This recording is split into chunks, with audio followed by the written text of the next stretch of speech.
الله اعلم، ده ربنا طبعا قبل اي حاجه فتح لك سكه اعجب من كل ده. فكره المسرح، وان انت عملت مسرح ومسرح مصر، او ساعتها اول حاجه مسرح مصر وتياترو مصر، تياترو مصر الاول، وبعدين مسرح مصر وفجاه بقى اشرف عباقي بيعمل حاجه جديده تماما، بيطلع ناس للشغلانه اللي هي كانت محتاجه ناس. هي في ناس بتطلع بس فجاه حصل ده. ازاي بقى يعني؟ ازاي التطور لده؟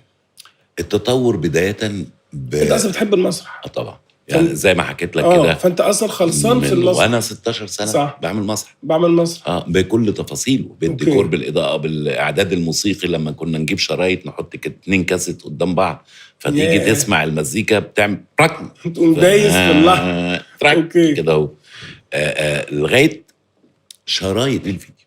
لما كان في نوادي الفيديو طبعا، فكنا نروح نأجر مسرحيات نتفرج عليها في الفيديو، اللي يعتبر اختراع حديث طبعا مش موجود في اي بيت طبعا. فنتفرج على المسرحيه بيبقى فيها استعراضات، بيبقى فيها تقديمه للابطال، بيبقى فيها فصل تاني وتالت، ومده المسرحيه من 3 ساعات ل4 ساعات. صح. فما بتيجي تتفرج، انا لو سالت بالاعلانات لو كانت بتتجرى، ونتفرج ونجري الاعلانات ولا بنفطس. انا بجري ايه؟ بجري كل المشاهد اللي فيها تقديم الممثلين والحاجات اللي هي الجد، اللي هي واروح على الحاجات الكوميدي اللي انا حافظها. اوكي، مش كده؟ صح. كلنا كنا بنعمل طبعا كده. لو جبت يعني اجمد مسرحيه، صح، هتجري الفصل الثالث اللي هو ملوش لازمه، اللي انت مش فاكره. صح. يعني لو جيت العيال كبرت، الفصل الثالث فيه ايه؟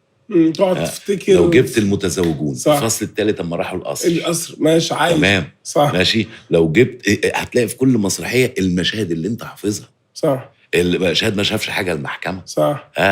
وهكذا.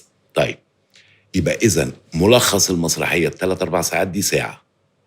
طب انا هعمل حاجه ساعه كلها ضحك، كلها ضحك. صح. هي دي الفكره.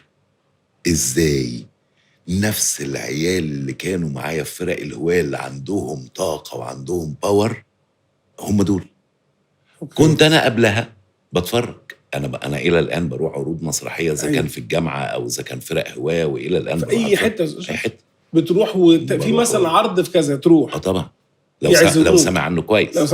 أوكي. لكن اتدبست في كمية عروض أقعد في أول صف وقاعد عامل كده وايه، الناس يقولوا حاجه دمها تقيل، وقرايبهم اللي حواليا بيضحكوا ويبصوا لي، يشوفوني يلا بقى انا عامل كده بموت نفسي اجري. لكن في عروض ببقى متجاوب معاها جدا وبضحك جدا، وشباب بجد هايلين. وبالتالي لما كنت بشوف العروض شفت اكتر من عرض. فشفت مثلا مجموعه مع خالد جلال، اللي بنتهز الفرصه طبعا واحييه، لان ده راجل يعني عامل مجهود طبعا في الفتره اللي فاتت. فشفت عنده ربيع وقصقص وكريم عفيفي وويزو. اوكي. كان في عرض تاني اسمه شيزلونج، فشفت فيه خاطر وحمدي المرغني، وكان طب معاهم.